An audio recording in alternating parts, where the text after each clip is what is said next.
Hello everyone, welcome to Just-InvestToday, and today we're going to be talking about the two greatest chapters Warren Buffett has ever read, and he keeps preaching.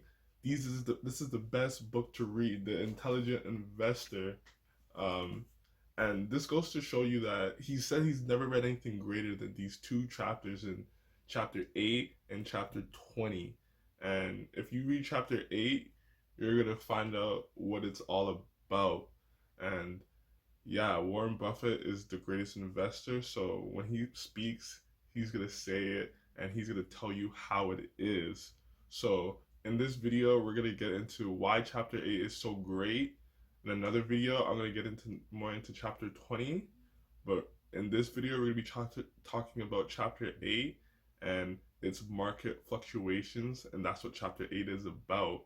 So let's get into it. So basically, what chapter 8 is about market fluctuations and how, as investors, do we prepare for that. In this chapter, he wants you to prepare for that by thinking financially and psychologically.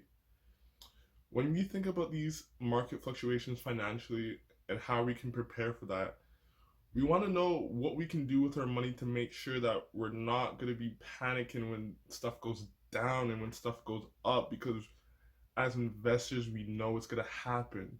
What happens if you go through a year stretch, and you're down 15%? What are you going to do financially? Are you able to keep up with the market? Are you able to do day to day stuff still?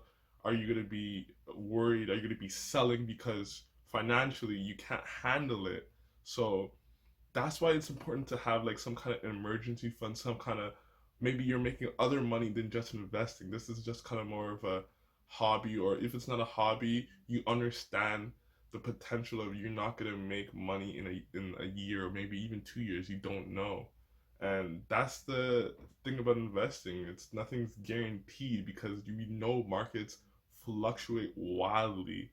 Remember, markets are has two extreme diseases, fear and greed.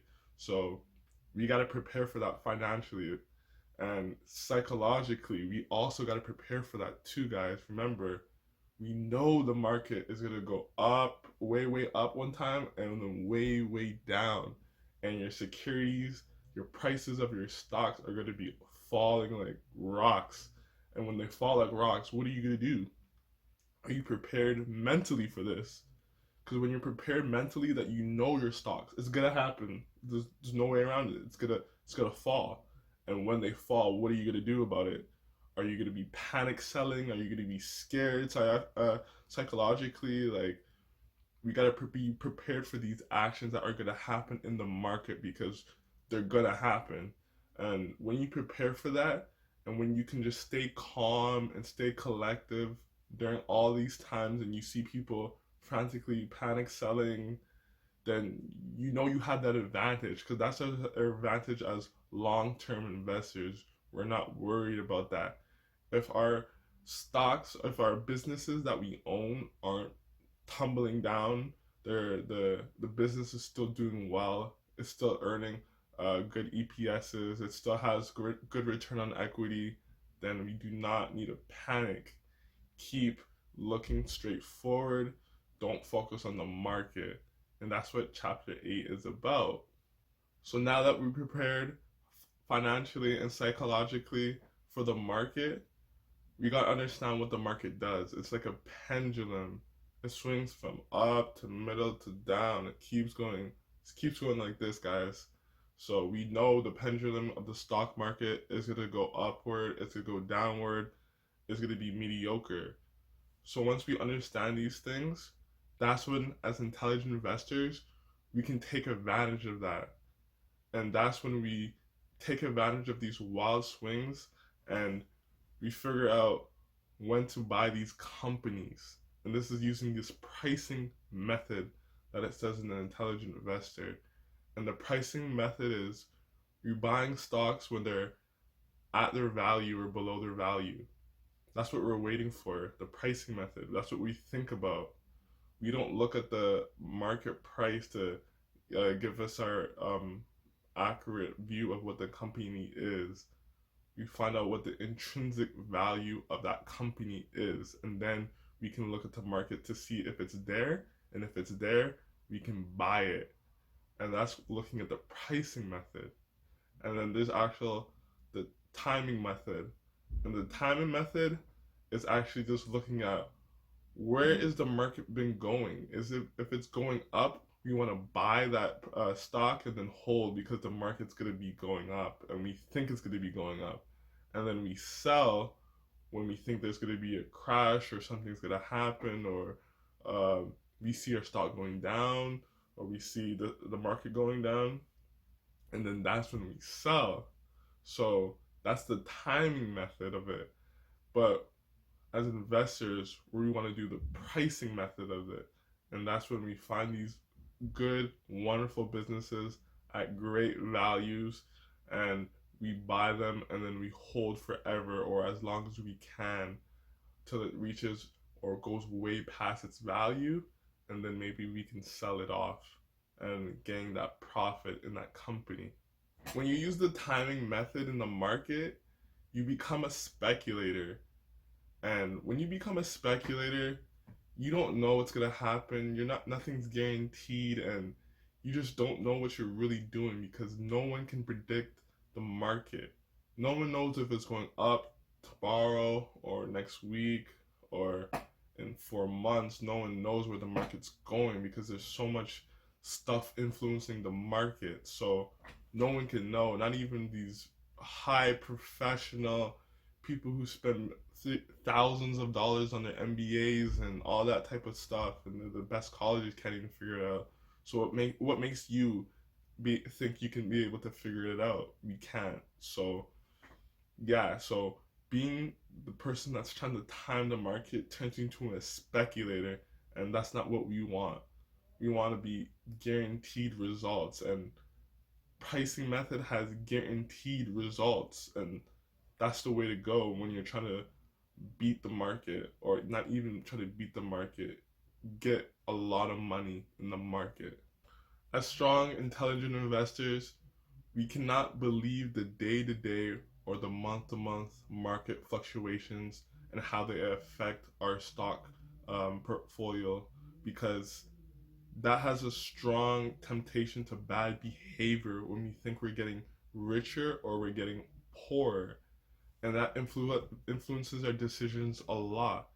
Even long-term thinking, that thinking can actually very much hurt us. So be cautious about that. You don't, just because we gain a lot, like maybe we gain $1,000 or whatever, $10,000, and then we want to rush to put more money in or stuff like that. It can, all that thinking of, oh, I'm getting richer, oh, I'm getting poorer, it can cause us to do really bad things in the market. Like if we think we're getting poor, we're like, oh my god, let me take out my money now. Or even though we know we have a wonderful business and the market that's going down has nothing to do with our business, and we still do bad things. So be very cautious of that.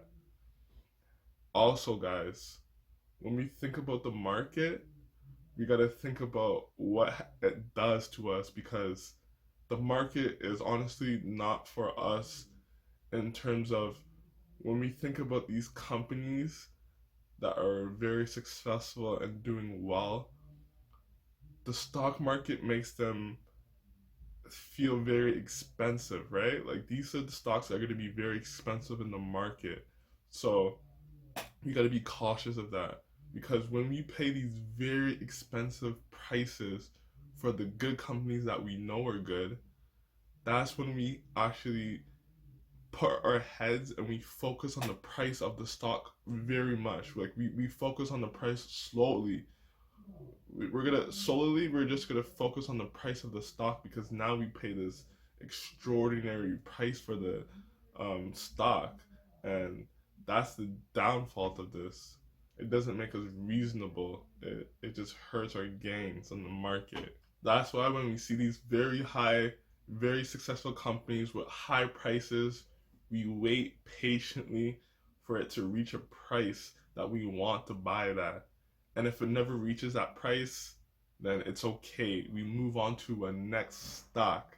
And guys, this is what Charlie Munger has says. You only need 2 to 3 stocks to make you really rich. That's all you need in the market. You don't need to find so many crazy things sometimes. Sometimes you just need 2, 3, 4 maybe very basic stocks, and those stocks can get you very rich. So don't be too down if the stock that you really want does not reach your price. It's okay.